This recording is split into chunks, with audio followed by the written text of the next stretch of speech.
Hello and welcome back. Come join me, Megan, and sit for a spell around the cauldron as we talk about witchcraft, polytheism, and the intersection of magic and mundane. Today's podcast episode is one that I have had on my list of ideas for a little bit, and it's actually one that I've done a video on before, but maybe not quite like this. I don't remember, it's been a while. But today I'm going to talk about labels within witchcraft, how they can be helpful, how they can hurt you, and some of the different labels that you might see within any sort of witchcraft space, especially here online. Before we get into that though, I want to give a big shout out to all of the cauldron collectors that have signed up for my membership. This membership thing is what took the place of Patreon. So if you're interested in helping to support the channel and the podcast and different things like that, feel free to check the link in the description or in the show notes, depending on where you're listening to this, for more information. If you're watching this on YouTube, then hello. Make sure that you hit the subscribe button down below. Give the video a thumbs up if you enjoy it, and hit the notification, hit the bell so you can be notified of when I upload a new video. If you're listening to the podcast, then hello. Make sure that you're subscribed on your favorite podcast app and give me a review wherever you listen so that other people can find the podcast too. So first things first, I am recording outside right now and you might hear some background noise. I am close to some roads and different things like that, so I mean, it can't be helped. But trust me, outside right now is a lot quieter than it is inside because everybody's home. But it's okay. It's okay. So let me get my notes here and we can get started. We are talking about labels in witchcraft today. And, labels are something that we see in most online spaces. I'm a green witch, I'm a kitchen witch, I'm a cottage witch, I am a forest witch, I am a hedge witch. Labels are everywhere. And, they serve a purpose. Generally, they serve a purpose. A lot of the times online when you see them in like hashtags and different things like that, I think that the purpose for that is just for the algorithm and because people are going to be searching those hashtags and it's a way to get found. But personally, labels can be helpful and they can help you define your practice and your interests and your specialties and different things like that.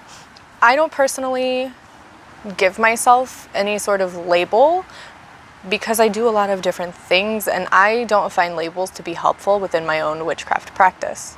So at their core, labels within witchcraft are generally going to be something that one person gives to themselves so that other people and themselves know how they identify, what their sort of special interests are within witchcraft, what the main chunk of their practice is.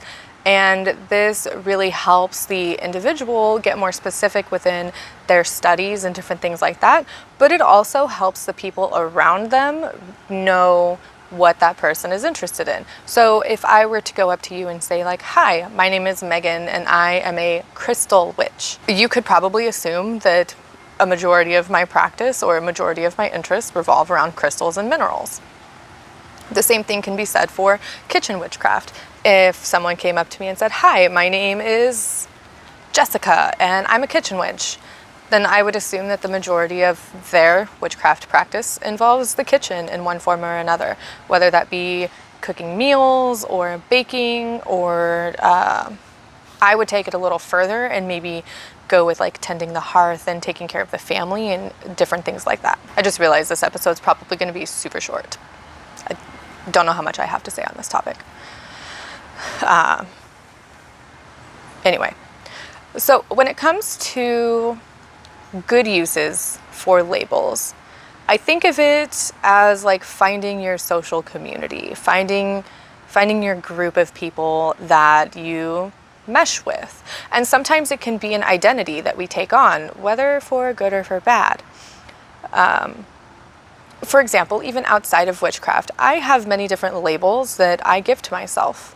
I am a woman, I am a mother, I am a partner, I am a daughter, I am a friend.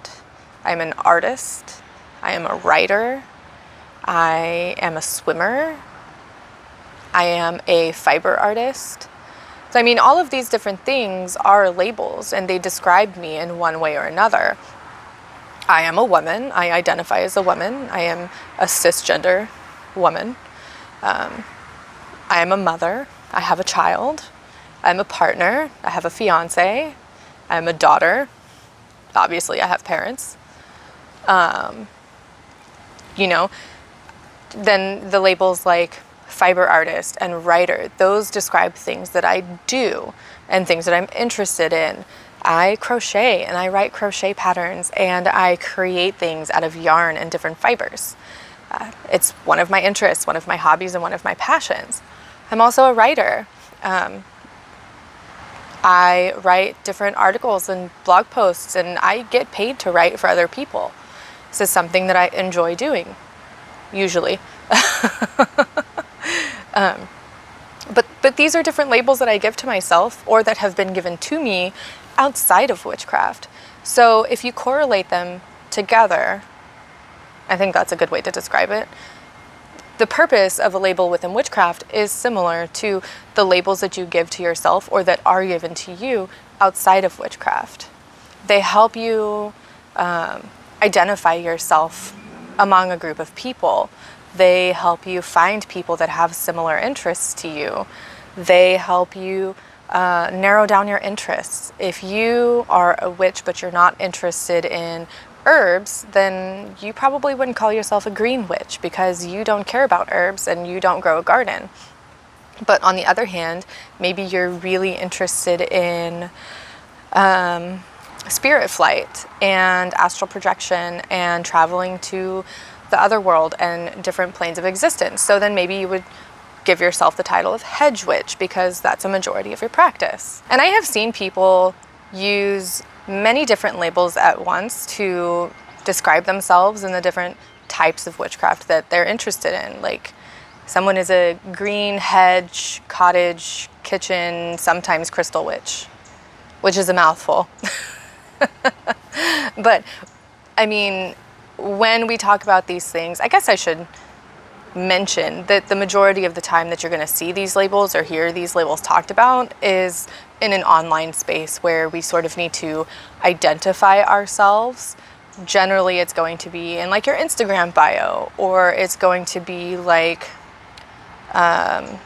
based on the type of content that you post. Maybe you are a green witch and you only want to post about your garden or the herbs that you use and how to grow things and how to use them in your practice, and different plant allies and plant spirits that you might work with. That's another sort of reason why people might give themselves a label within witchcraft, is to help them narrow down the content that they post online and find other people that post similar content. And in that same vein, it's kind of a double-edged sword. Something on my face. Because while labels can help you narrow down like your niche, the content that you want to post online, I find that it can be hurtful as well. Especially if you're like, if you have a podcast or a YouTube channel or something and you're trying to grow that. If someone comes to your channel or your Instagram account, we'll use Instagram for example. If someone comes to your Instagram account and they see you post nothing but green witchcraft, herbs, and your garden and things like that, but you want to branch out and you want to post more about other things that you're interested in, and you start posting about crystals or spirit flight, there are going to be people that don't want that. There are going to be people who only followed you because of what you posted about herbs in your garden. And so I sometimes feel like the labels that we give to ourselves or have given to ourselves in these online spaces can be constrictive. And this is where I'm getting into sort of the negative side of giving labels. Sorry, there's a plane. Oh, that's a helicopter. I'll just take a drink of my coffee. What was I talking about? niching down, posting your content.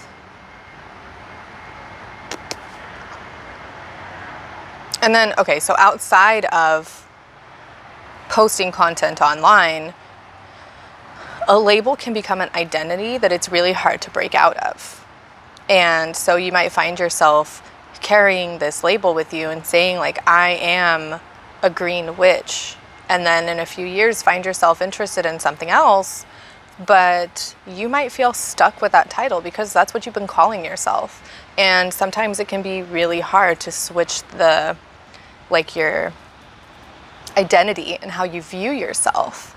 And some people might not struggle with this, and that's totally fine.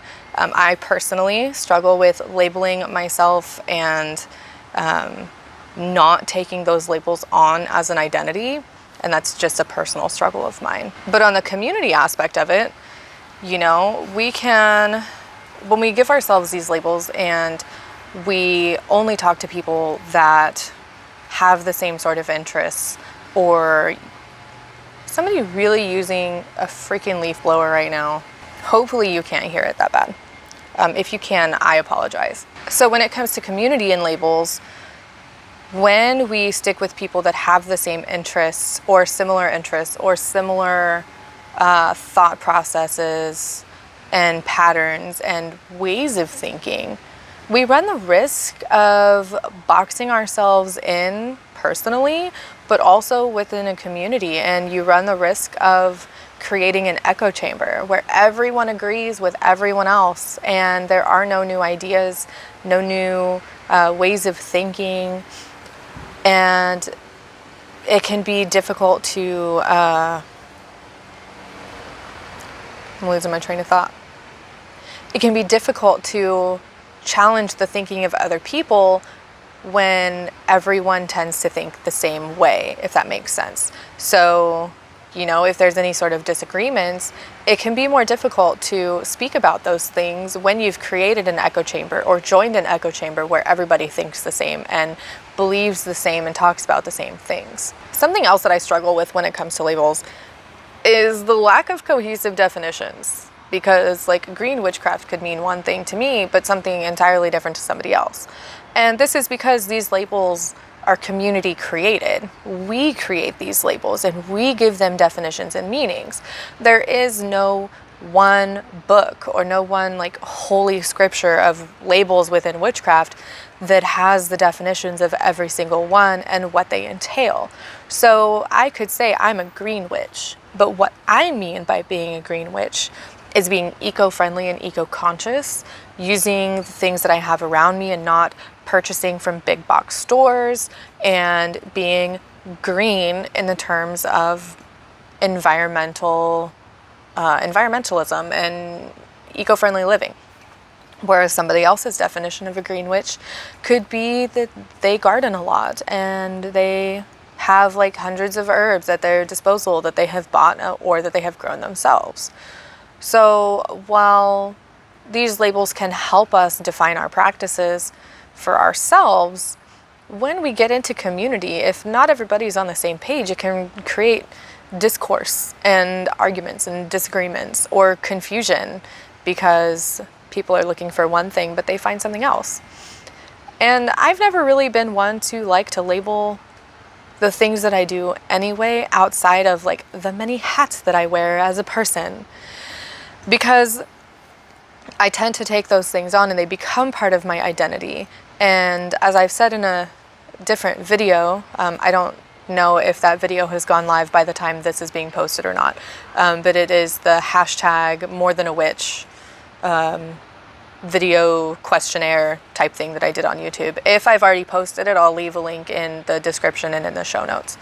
But what was I talking about? But yeah, I tend to take those things on as my identity because of my mental health, and I do mirror a lot and I do a lot of masking, and I have struggled lately with my mental health and trying to figure those things out. Like the lack of focus and concentration is one thing, and I have recently been semi-diagnosed with ADHD, nothing official, and my psych is, we're doing something. But those labels like, they stick to me and they become who I am. And so one thing that I'm conscious about of myself is not giving myself too many labels, because then when those things change, because they definitely will over time, as I grow and change and learn more about myself and my beliefs and my practices, I don't feel stuck to it, and I don't feel like I have to struggle to let that label go. One thing that I have personally struggled with lately, as far as labels go, is the label of Irish paganism, the label of being an Irish pagan. For reference, anybody watching this that doesn't know, that doesn't refer to where I'm from, just the deities that I connect with. I am not an Irish person. I am an American, a USonian, if you will. But leaving that label behind and just focusing on being a polytheist at this point, or a pagan at this point, because I am having more and more experiences outside of Irish deities, even outside of Celtic deities. My interests have sort of expanded, and they are growing and changing. So I held on to the label of Irish paganism for a while, but here lately I'm finding myself broadening that label a little bit and going for more of just Celtic paganism outside of just Ireland specifically. And who knows, over time that may even broaden even more to just paganism or polytheism. I don't know, but I have to let those labels go in order to allow myself to grow. And that's another thing that I have issues with labels, is we get so stuck in these labels being who we are and what we're interested in, that when it comes time for us to grow, and when our interests and things have sort of shifted, we don't know where to go next, because we've been so focused and we've had tunnel vision on this one aspect of ourselves and our practice, that everything else is just sort of there, right? And when you niche down so far, you can kind of lose yourself and lose your footing in where to go next when you're ready for the next step, no matter what the next step is. All right, so it's starting to get progressively more noisy outside as more people are out and about, and I guess it's lawn day for everybody. So we're gonna go ahead and wrap up this episode here really quick. I just want to give some examples of labels that you might see and what I think they mean. So you have like eclectic witch. An eclectic witch is somebody, in my opinion, that sort of takes from a bunch of different paths and creates their own. They may have an interest in one thing one day, and then they don't care about it in like 2 weeks, and it just doesn't work for them anymore. But an eclectic witch, I think, is one that will gather and do a bunch of different things. If I had to give myself a witchcraft label, this would be it, because I do a bunch of different things on any given day. The next one that I have written down is kitchen witch. I talked about being a kitchen witch already. For me, that is somebody that does most of their witchcraft in the kitchen, baking, cooking, tending to the house, hearth and home, different things like that. Then there are people who are water witches, who do most of their witchcraft and most of their practice revolves around working with water and swimming and sacred waters and different things like that. Then you've got crystal witches. I've seen this hashtag on Instagram so many times because people love crystals. Love crystals. But a crystal witch, in my opinion, is one that works primarily with crystals and minerals and the earth. Then like a green witch. I talked about green witch already. Green witch, generally, like the broad definition of a green witch, in my opinion, is someone that works with herbs and and has a garden, and generally does most of their work outside, or works with the energy of the earth in their practice. And the last one that I have written down is hedge witch. And a hedge witch for me is someone that does a lot of spirit flight and travels to the other world on a regular basis and does a lot of their work in spirit with their fetch and their familiar.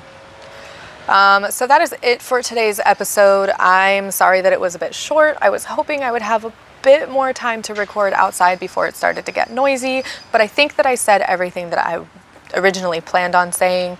If I left anything out, I'll just make a whole new video and podcast about it in the future. If you want to check out my older video that I did about witchcraft labels and what they kind of mean, I will leave a link to that in the description and in the show notes. If you're looking for a community, don't forget to join me over on Discord. The link for that is in the description and the show notes. Also, if you'd like to help support the channel and the podcast and everything that I do at Round the Cauldron, feel free to join me and become a cauldron collector for as little as $2 a month. You get first access to everything that I create, usually. And then I also have a members only forum where you can come and ask questions, hang out, chat, and it's more private and close-knit and things like that. I think that's it. I don't have a tarot card for this month because I'm outside and I forgot my tarot cards and I'm not gonna go get them.